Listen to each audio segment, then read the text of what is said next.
Welcome back to Fist Entertainment. For my next review. Alright, there's a new company. I'm not sure who actually owns this streaming company, but it's called Neon Films. Yeah, Neon Films. Alright. Neon Films has the same issue that A24 Films has. The same issue that Universal Films, as well as Blumhouse, has been having is of late. And Sony, unfortunately, has been having the same issue too. And it's the issue of, let's release the Blu-ray first. Let that sell, see how things go, and then if we like how much that Blu-ray is selling, then we will release a 4K version of the film. This is the marketing that I fucking hate. I fucking hate it. Because even with Blu-ray being the standard technology that everybody watches now, and 4K being, the superior product, it doesn't change the fact that a Blu-ray of a new release will still cost you between $20 to $25. And so, basically, you're spending $250 buying the movie just to have a few months later the 4K version of the movie that you wanted in the first place going on the shelves. And then you have to spend another $30 to get the version of the film you wanted in the first place. And it's not like you're going to wait, because you already know if you don't buy the regular Blu-ray, you're not going to have the ability to get the 4K Blu-ray. And that's the sad part about it, is that you have to buy that Blu-ray in order to get the 4K Blu-ray you wanted in the first place. And the first film I'm going to be talking about, because he did this twice, and that goes for the last two reviews, is 2023's David Cronenberg sci-fi horror extravaganza movie, Crimes of the Future. Crimes of the Future stars Viggo Mortensen, Léa Seydoux, and Kristen Stewart, and is directed by the horror mastermind behind films like Scanners, The Fly, and Dead Ringers, and Naked Lunch, David Cronenberg. Who, I might add, made an appearance as the villain in our very first film that we reviewed for this event, Clive Barker's Nightbreed. Alright. Well, Crimes of the Future. I really wrote this shit small. I'm going to have to look close. Well, they say terrifying, shocking, there will be blood on its tap line. Well, the film's not terrifying. Now, is the film shocking? And is it very bloody? Yes. I would say it's more weird and bizarre and shocking with blood. But terrifying, it is not. Alright. In the not-too-distant future, humankind is adapting to its toxic environment via mutation of surgery. Saul Tenser, Viggo Mortensen, and his partner, Cabriz, played by Léa Seydoux, present his mutations as performing artists. While a government investigator tracks their movements, Saul notably creates a mysterious ground to unveil, to basically reveal and unveil the next phase of human evolution. All right, well that doesn't really say much. The film's a lot more complicated than that, but no, I'm not, because it will actually kind of spoil the ending of the film a little bit if I actually say that. But yeah, there are some twists and turns in this film, but terrifying in this film's not. It's a very interesting movie.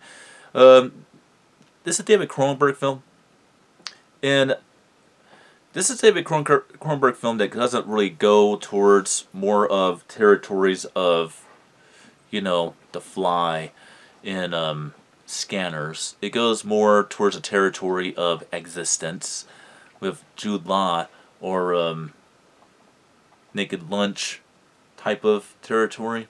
So this is a thinking person's movie a little bit, and it's just weird. So for someone like, say, my dad, who actually completely hated Existence with Jude Law, he probably wouldn't like this one, but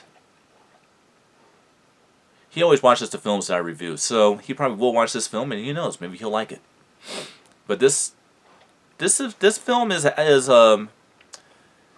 if it is a horror film, it's definitely a body horror film, and that's something that David Cronenberg's very well known for doing, and that's where the weirdness comes in. Body horror is very weird.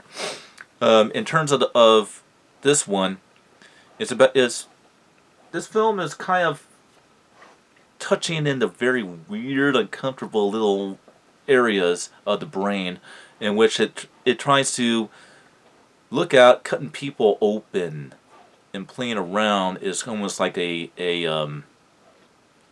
almost like a kinky, erotic, sexual sensation between with all that. So, matter of fact, one of the tap lines of the film with this, and one of the phrases that's used a lot in the film is, "Surgery is the new sex."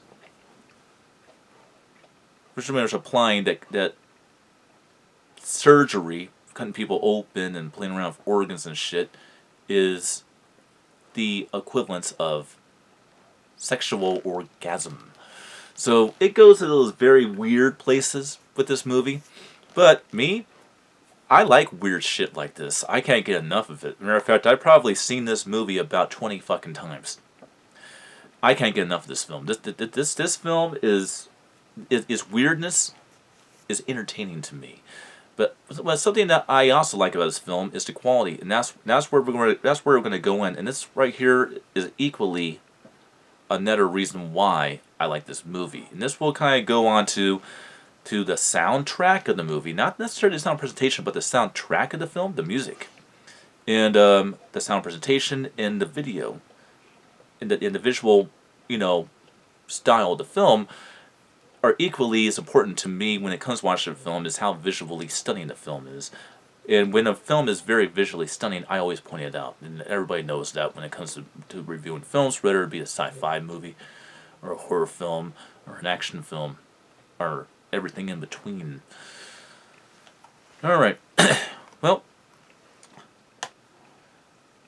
I got Crimes of the Future originally in regular Blu-ray format, and I fell in love with the film then. And I knew that, Dark Side Entertainment had a 4K release of it overseas, and I got, because I just thought that we were never going to get a 4K of this film from Nyan Productions, but our Nyan Film Studios, but we actually did. When I figured out what they were doing, it kind of irritated me a little bit, but I'm definitely glad I double dipped on this film because it's definitely worth it. I just had to say what I had to say at the beginning of this review because the more people that say it, that actually have an influence on social media like I do, the more likely they'll find a way to stop doing this shit when it comes to releasing movies. Now, if they continue to do this, trying to make their money back, I'll buy 2 copies of every fucking movie from Nyan Films or from Universal in association with Blumhouse are from Sony. Because frankly, 4K is the best way to watch movies, period, and that's just the way it is.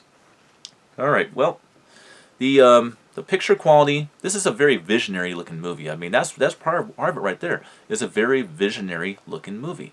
It's very beautiful to look at, and this is a very warm, darker looking movie. So you're not going to have bright colors and stuff.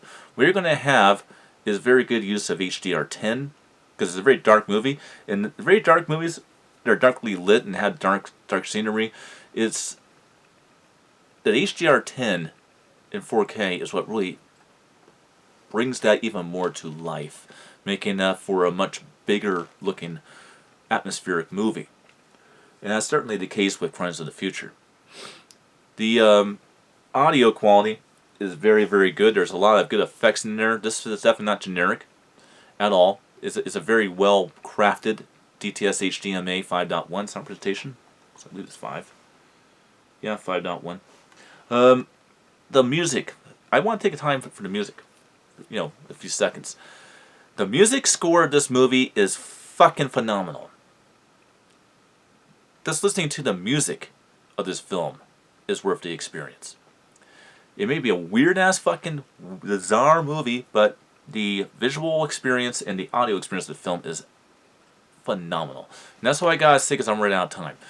Haven't checked out Crimes of the Future? If you can stomach a very weird movie that makes cutting people up and, you know, playing around people's organs, cutting them up, is like, you know, being masochists, is sexual in this world that we go into, then I think you'll like this film. Check it out, and I'll see you next time.